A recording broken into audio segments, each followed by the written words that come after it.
lose sight of the bigger picture. The bigger picture is that we are the ummah of Muhammad sallallahu alaihi wasallam. And so this is one thing I wanted to say. The other thing that I wanted to say is that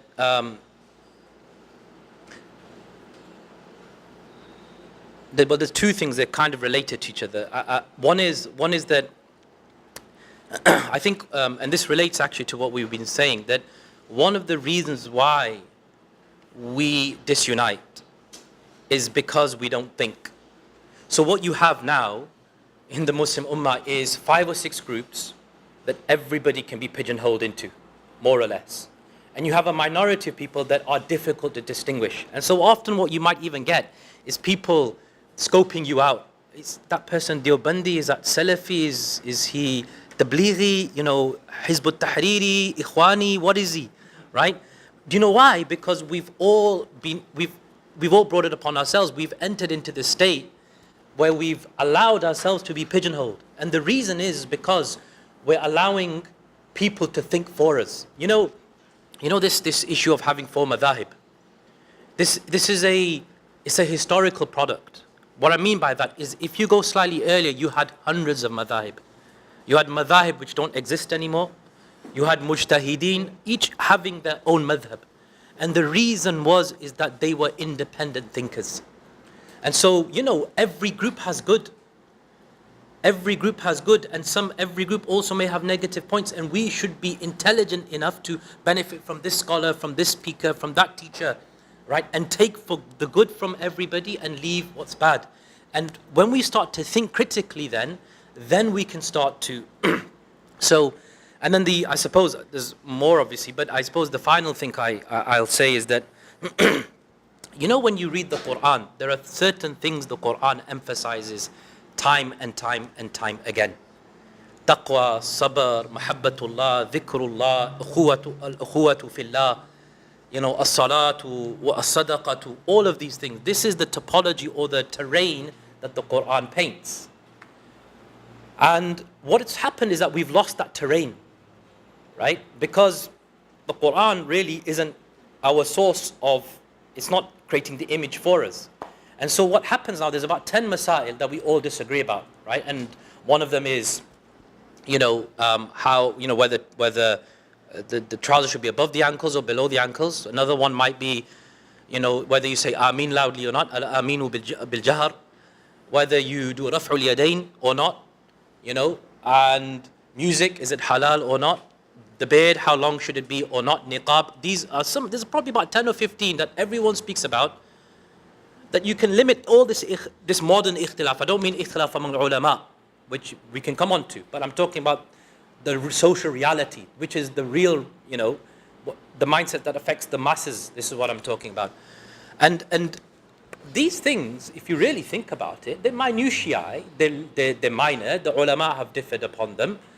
And so how come I don't see you as my brother? And I'll just finish off with the statement of Imam Shafi'i. He said, when he ever used to disagree with somebody, he used to say, should we not still be brothers? Ala nakunu ikhwanan? Even if we wa illam nattafiq fi mas'ala, even if we don't agree on a point. So this is a nice saying, I think, from Imam Shafi'i. Barakallahu fikum. Okay, so I just want to thank the panelists for giving a bit of introduction. So what I'd like to do now is ask you all the members of the audience, if you have any particular questions regarding the topic of differing among Muslims, you can ask the questions, or if you have pertinent comments to make, but don't make the comments too long, please. We prefer questions.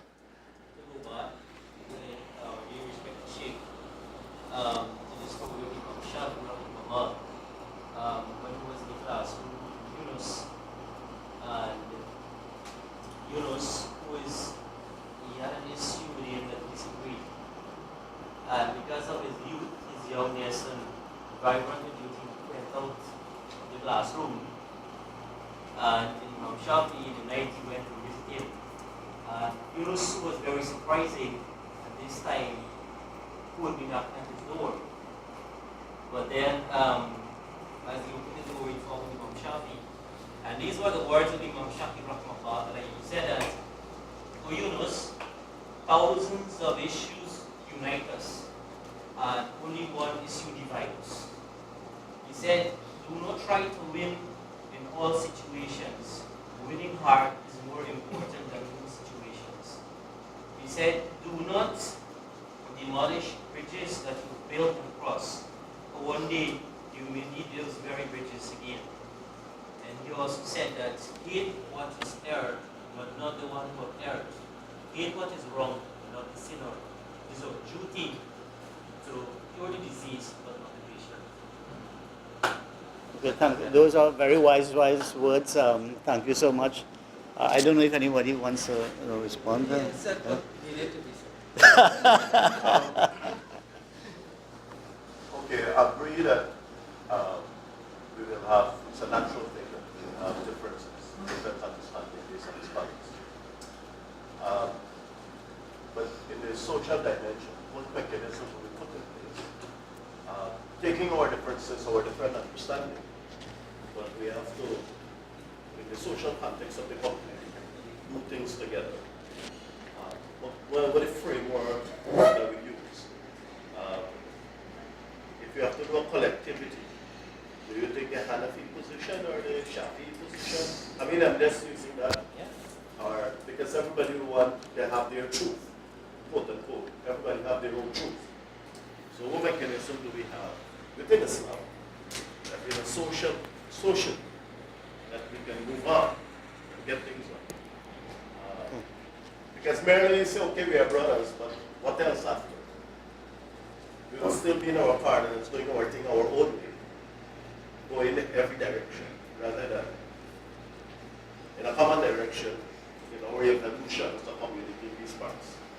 Okay, so we are talking about how to solve our problems, what approach we use to solve the differences. I'm not speaking about approach to solve differences, I'm speaking about approach to work together. With our differences, our different understanding. To manage our differences. Can you just give an example to Hajj group in Trinidad? The Amir of the Hajj group says, we pray Maghrib here, we pray Isha one time because you're not reaching England until tomorrow morning. Some brothers say, we don't pray, we not join in prayer. Joining prayers is only for Mustali Fatih, not for him.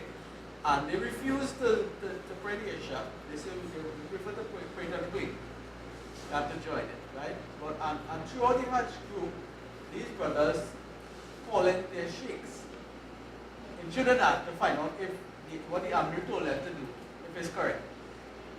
Right? So the point is that people follow learned people who guide them in a certain direction, with a certain perspective. Without appreciating that in Hajj, there are different ways that certain things could be done that are all correct. So why does the learned people say, well, follow your Amir? He knows what he's saying. That's just an example. Okay. Very often in our community we find that leaders, they place their own self-interest above what might be in the interest of the community, or what might be right, what might be correct. And this tends to, when people recognize these things, it creates, a kind of turn-off effect on people. Confidence in leadership, confidence in those who are supposed to be guiding us, helping us. That gets eroded. I would like you all, somebody to comment on that, and how can we change that kind of thing in our leadership and so on, or do you see it as something being sufficiently significant to be concerned about?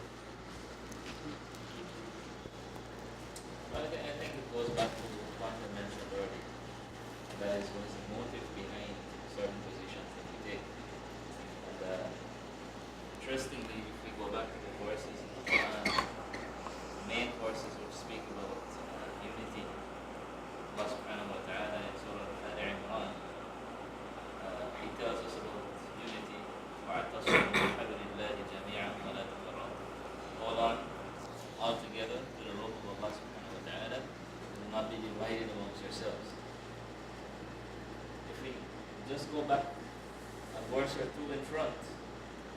Allah subhanahu wa ta'ala tells us, يَا أَيُّهَا الَّذِينَ آمَنُوا اتَّقُوا اللَّهَ حَقَّ تُقَاتِهِ وَلَا تَمُوتُنَّ إِلَّا وَأَنْتُمْ مُسْلِمُونَ. This is the previous verse.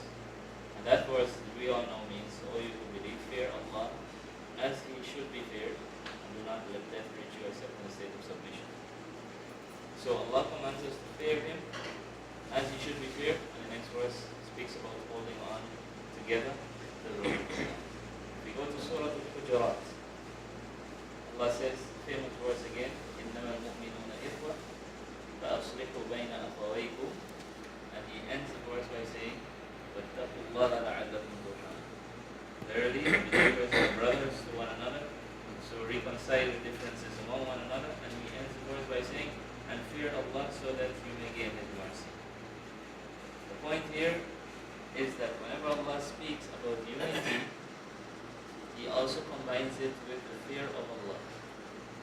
Meaning that our motive in working together should always be to please Allah subhanahu wa ta'ala. And if we approach things in that way, we will be able to look beyond our own selfish motives and following our own desires. That is when hopefully we can be able to achieve semblance of unity. But if we work with our own motives and desires, we will always have division. Any